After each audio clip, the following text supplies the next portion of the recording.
일본 같은 경우에는 지금 2010년도에 중소기업 헌장이라는 걸 만들었어요. 그래서 모든 경제정책을 대기업 위주에서 중기업, 중소기업, 자영업자.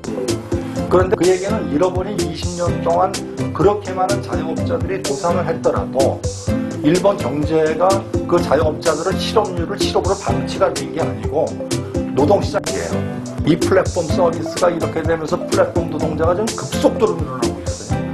그럼 자영업자도 지금 망가지고 그랬을 때 정책은 항상 소프트 랜딩, 연착륙돼야 되는 거예요. 근데 급작히 이렇게 늘어나게 되면은 이건 뭐 금융권 부실, 뭐 자영업자들 아까 망하면 신용불량 된다는 얘기는 금융권 부실이에요.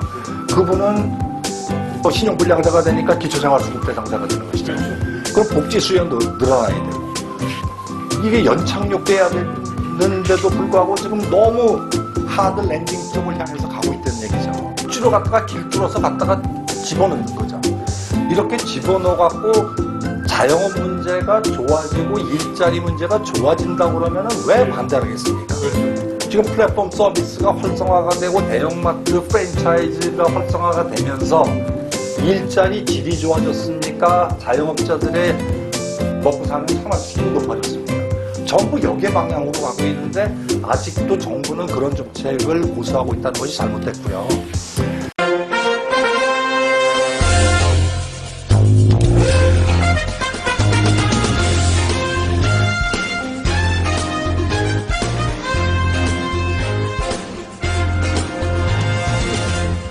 보면은 이제 평균 소득이 이제 소득하고 또 직결이 되지 않습니까? 임금 노조하고 저기 자영업자가 평균 소득이 이제 차이가 많이 이제 자영업자가 훨씬 적은 걸로 전통적으로 이제 경제적 취약계층에 있는 노동자와 농민 이런 부분까지 또 많이 벌어졌고 또 이제 코로나19 사태 때문에 정말 이제 자영업자들이 힘들어요. 지금 힘들고 이제 뭐 여러 가지 정부 정책에 이제 기대해야 되는데. 이게 지금 이 정부 정책만 어떻게 보면 감떨어지기만 기다리고 있는 우리 자영업자를 위해서 뭔가를 해야 되지 않겠습니까? 뭔가를 좀 해야 될 것 같은데 어떤 정책이 있을까요? 그런 한번. 그러니까 이제 큰 틀에서 한번 보자고요. 우리 이제 인구 대비 자영업자 비율이 일본의 2.5배라고 그랬잖아요. 근데 이제 일본 같은 경우에 96년도에 이때가 얘네들이 잃어버린 20년이 시작이 됐어요. 그때 인구가 줄어들기 시작하고 생산 가능 인구가 줄어들기 시작하고 쌍봉 세대라고 그럽니다. 쌍봉 세대라는 게 40대, 50대. 이때가 이제 집을 살 수 있는 나이예요. 이때 인구가 줄어듭니다. 이때 인구 대비 자영업자 비율이 일본이 피크였어요. 그때가 지금하고 우리하고 비슷해요. 20몇 %. 근데 잃어버린 20년이 지났잖아요. 지금 우리나라가 일본보다 2.5배 인구 대비 자영업자 비율이 2.5배예요. 자, 그러면 우리가 앞으로 지금 일본이 96년도에 겪었던 현상, 인구가 줄어들기 시작하고 경제활동 인구가 줄어들기 시작하고 이러면서 앞으로 20년 동안 우리가 지금 저성장, 거의 지금 금년 같은 경우에는 무슨 코로나 위기도 있지만 일본이 이때가 96년도부터 거의 0% 성장이에요. 우리가 지금 그렇게 저성장이 고착화되는 벌써 그렇게 오래됐거든요. 그럼 앞으로 이제 우리가 잃어버린 20년을 지난다고 그랬을 때 자영업자 비율이 지금부터 절반으로 줄어야 돼요. 그렇다면은 680만 자영업자 중에서 340만 명이 실업시장으로 나온다. 앞으로 20년 동안에. 지금 우리 공식 실업자가 120만이에요. 어마어마한 숫자입니다. 그런데 지금 최근에 코로나 사태 같은 건 일본의 96년도에 이런 현상이 없었어요. 지금 코로나 현상이라는 게 이게 자영업 위기를 더 앞당길 거라고 생각을 하고. 그 다음에 최근에 급작히 우리 지금 배달의 민족, 쿠팡 이런 전자상거래 플랫폼 서비스가 굉장히 지금 빨리 이렇게 진행이 되고 있죠. 그러면은 일본보다 훨씬 더 빠른 속도로 자영업 분야가 무너질 겁니다. 근데 지금 일본 같은 경우에는 지금 현재 보자면 거의 지금 완전 고용 상태예요. 그 얘기는 잃어버린 20년 동안 그렇게 많은 자영업자들이 도산을 했더라도 일본 경제가 그 자영업자들을 실업률을 실업으로 방치가 된 게 아니고 노동시장에서 흡수를 했다는 얘기예요. 근데 지금 우리 같은 상황, 이 플랫폼 서비스가 이렇게 되면서 플랫폼 노동자가 좀 급속도로 늘어나고 있거든요. 그럼 자영업자들 지금 망가지고 그랬을 때 정책은 항상 소프트 랜딩, 연착륙돼야 되는 거예요. 근데 급작히 이렇게 늘어나게 되면은 이건 뭐 금융권 부실, 뭐 자영업자들 아까 망하면 신용불량 된다는 얘기는 금융권 부실이에요. 그분은 또 신용불량자가 되니까 기초생활수급 대상자가 되는 것이죠. 그렇죠. 그럼 복지 수요는 늘어나야 되고. 이게 연착륙돼야 되는데도 불구하고 지금 너무 하드 랜딩 쪽을 향해서 가고 있다는 얘기죠. 그래서 지금 저희들이 첫 방송할 때 왜 하나님이 와도 자영업 문제는 해결하기 힘들다 이런 말씀을 드린 적이 있었는데 정말 세밀한 정책적 배려가 필요하다고 생각이 됩니다. 그러니까 하나님이 더 어렵게 하시는 정부에 바라는 소상공인 입장에 바라는 그 내용이 좀 있습니까? 근데 소미유통 쪽으로 말씀을 먼저 드리면 그 슈퍼마켓 관련해가지고 박람회가 많이 열렸었어요. 전 세계로.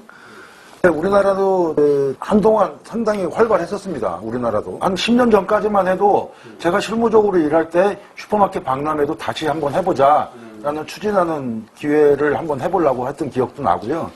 일본은 아직도 슈퍼마켓 박람회는 어떻게 되어 있냐면 슈퍼마켓이 어떻게 변해야 되는가 또는 슈퍼마켓이 어떤 카테고리로 발전해야 되는가 그리고 이런 상품이 팔릴 거라는 신상품 소개하고 이런 것들이 박람회에 열리는데 하루에 못 봐요. 하루에. 그렇게 크게 합니다. 그런데 우리나라는 없어요. 아예 없어졌어요. 우리나라는. 그러니까 기업들이 다 장악하고 있어서 그러지 않아요? 그렇죠. 뭐 편의점이나 SSM으로 다 하기 때문에 굳이 필요 없는 거죠. 네. 그 얘기는 역으로 하게 되면 소매 유통 정책이 일본보다 우리나라가 훨씬 자영업자들한테 잔인했다는 거죠. 저희니까 무대책으로 한 거죠. 하남시에 대형마트만 5개이고 하나로 또 들어가잖아요. 6개잖아요. 지금 이제 8월에 하나로가 이제 또 오픈을 하고 있습니다. 그런데 지난 4월에 오픈한 코스트코에 굉장한 특혜를 줬어요. 화가 나는 게 경찰서가 관리에 돼서 노선 버스까지 바꾼 거예요. 그러니까 준공도 안 된 도로에 정부와 그 대형마트가 합심이 돼서 소상공인을 탄압하는 이러한 사례. 노선 버스 만들어주는 것처럼 고리 갈 수 있는 길을 만들어주는 그렇죠. 거예요. 오프라인은 이렇게 해주고 온라인 쪽은 또 그렇게 해주는 거죠. 온라인은 또 중소벤처기업부가 나서가지고 또 그렇게 해주고 가는 길 뚫어주잖아요. 길 뚫어주고 있잖아요. 네. 길 뚫어주고. 그러니까 박영선 장관님이 전혀 모르고 있는 것 같아. 이게 지금 아실걸요? 아실 거예요. 아실 것 같아요. 제가 네이버로 생방했잖아요. 그러니까 전통시장 왜 전통시장입니까? 100년, 200년 된 전통을 살려서 전통시장을 플랫폼에 넣어가지고 물건만 잘 팔아라 이런 걸로 만들려고 근데 이거를 허가를 내준 사람은 또 영전하고 그런 얘기가 있으면 네. 속 시원하게 한마디 해주십시오. 그 뭐 전반적으로 그러니까 이제 소상공인들이 가지고 있는 장점이 있어요. 그렇죠. 조금 전에 말씀하셨듯이 전통시장 같은 데는 전통시장이 100년 된 전통시장이다. 그럼 100년에 걸친 스토리텔링이 있는 겁니다. 그렇죠. 그런 것들을 살려서 장사를 잘할 수 있도록 도와주는 것이 정부가 해야 될 일인데 이런 개별적인 특성이나 차별화된 특성을 무시를 하고 기존의 프랜차이즈나 또는 플랫폼 이런 데 획일화되고 균일화되어 있는 데다가 억지로 갖다가 길들여서 갖다가 집어넣는 거죠. 이렇게 집어넣어갖고 자영업 문제가 좋아지고 일자리 문제가 좋아진다고 그러면은 왜 반대하겠습니까? 그렇죠.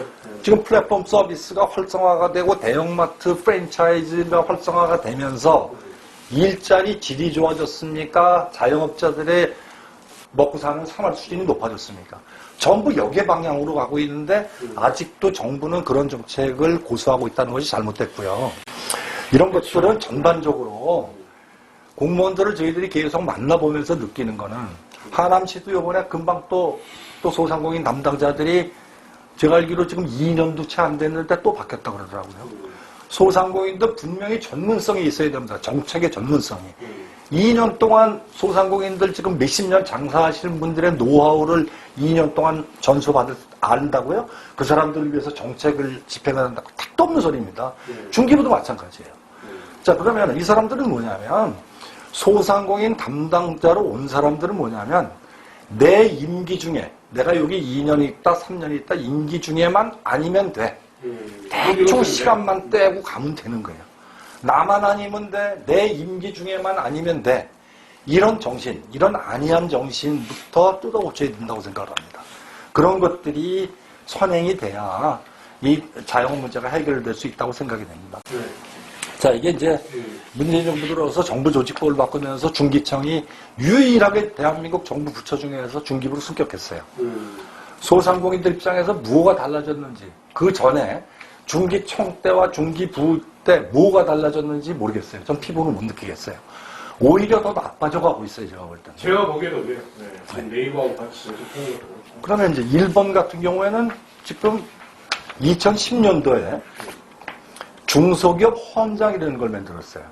그래갖고 모든 경제정책을 대기업 위주에서 중기업, 중소기업, 자영업자 위주로 바꿔버렸어요.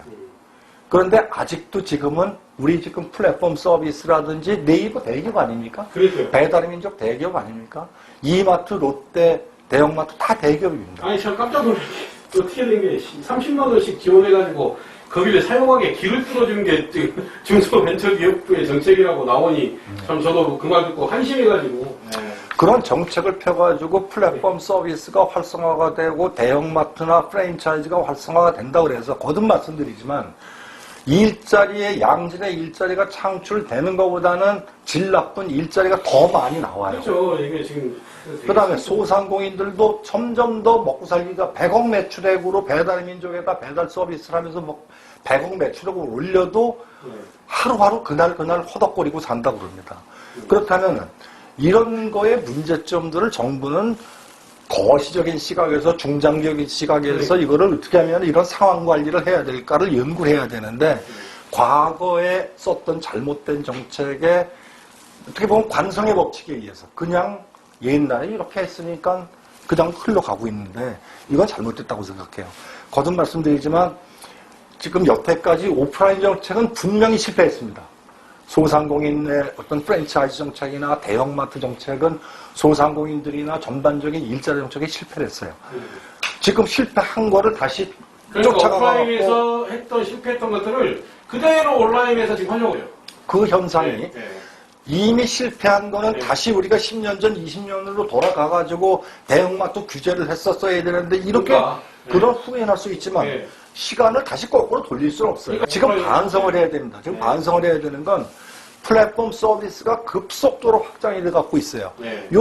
돼가고 있는 요만큼 지금 활성화가 시작한 시점에서 일자리 문제 나빠지고 자영업 분야가 점점 더 무너지고 있는 걸 뻔히 보면서 더 잘 되게 해주려고 급속하게 플랫폼으로 쏠림 현상을 만들어주려고 하는 정책밖에 안 된다는 거예요. 노예로 살아라죠, 네, 노예로 그렇죠. 살아서. 그 얘기는 네.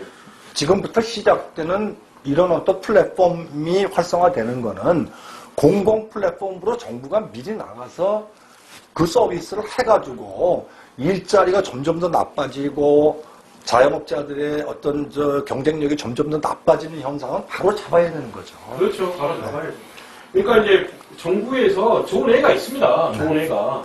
제로페이 같은 경우도 박원순 시장 돌아가셨지만은 박원순 시장이 만들어서 네. 말 그대로 그런 제로페이를 만들어 놓으니까 카드업자들 난리 났잖아요, 그때. 네. 카드 수수료 이제 더 이상 못 올려가니까. 그래서 그나마 카드 수수료 적게 되고, 그래도 카드 매출 보니까 작년에도 어마어마한 흑자를 냈어요. 그렇죠. 네. 네? 그거 그냥 제로페이 안 나오고 뭐 했다 보면, 응? 일반 개인들 페이 시장 만들고 뭐 알리페이나 뭐 이런 것들처럼 보니까 카카오톡이나 이런 애들 있잖아요. 이게 그 플랫폼 시장이 이것도 어떻게 보면 톡 시장이 이제 집중화 됐지 않습니까? 카카오톡으로. 횡포가 무지무지하게 심합니다. 말 그대로 뭐 정지시킨다든가 이런 것들이 장난이 아니에요. 이 소상공인들 난리입니다, 난리. 저한테 맨날 이 말에 대해서 저는 해주고 싶은 게 뭐냐면 플랫폼을 독점화시켜주는 일을 정부가 지금 해야 된다? 정말 깜짝 놀랐습니다, 제가. 중소기업 그러니까 부에서 그걸 하는 거 하고 보니까. 네? 이런 일을 할 수가 있을까? 도대체 이게 참 중소기업부가 대기업을 위해서 하고 있으니, 응? 아니, 네이버에, 지금 네이버에 그 영업을 해주는 게 일입니까? 네이버 좋은 기능이 많아요. 그런 정책을 못할 망정. 돈을 받고 광고 홍보해주고 거기에 해가지고 외국에 이민 가셔가지고 햄버거 가게를 하셨어요. 지금은 안 하시지만. 근데 매출이 장사가 안 돼요. 그러면 주민센터 이런 데 가서 신고를 하면 프랜차이즈부터 영업 규제를 시작합니다. 거기 매출을 유지하기 위해서. 근데 우리나라는 코로나 지원금 받으려도 내가 피한 거 내가 다 증명해야 되고. 이에 걸쳐서 일자리와 또 소상공인들의 문제, 네. 또 대기업과 뭡니까 중소 지금 영세 상인들의 문제 이런 것들이 너무 편하게 지금 정부 정책을 펼쳐다 보니까 그리고 너무 그냥 익숙해 있는 거에 그게 무조건 좋은 거다라고 생각하는 것 같아요. 보니까 하신 분들이 당장에 뭔가 효과를 내야 되고 그러다 보니까 성과이지. 그러니까 미래를 보고 이거는 대기업이 해야 될지 대기업이 하지 말아야 될지 이런 것들을 구분을 해야 되는데 거기에 들어간 사람들이 얼마 전에 또 국회로 그러니까 이제 플랫폼 시장 뭐 네이버 다음 다 들어왔더라고 보니까 그날 그 본인들끼리 포럼을 또 만들었어요. 뭐 일자리 포럼이라고 만들었는데 대기업이 우리도 저번 주 방송에도 얘기했지만 대기업이라고 해서 무조건 일자리를 창출한다 이게 아니거든요. 또 이제 플랫폼도 마찬가지입니다. 어떻게 해 나가야 될지 가까운 잘하시겠죠? 잘하시겠죠. 자 여기서 방송 마치겠습니다. 네, 감사합니다. 수고하셨습니다. 네. 고생하셨습니다. 네.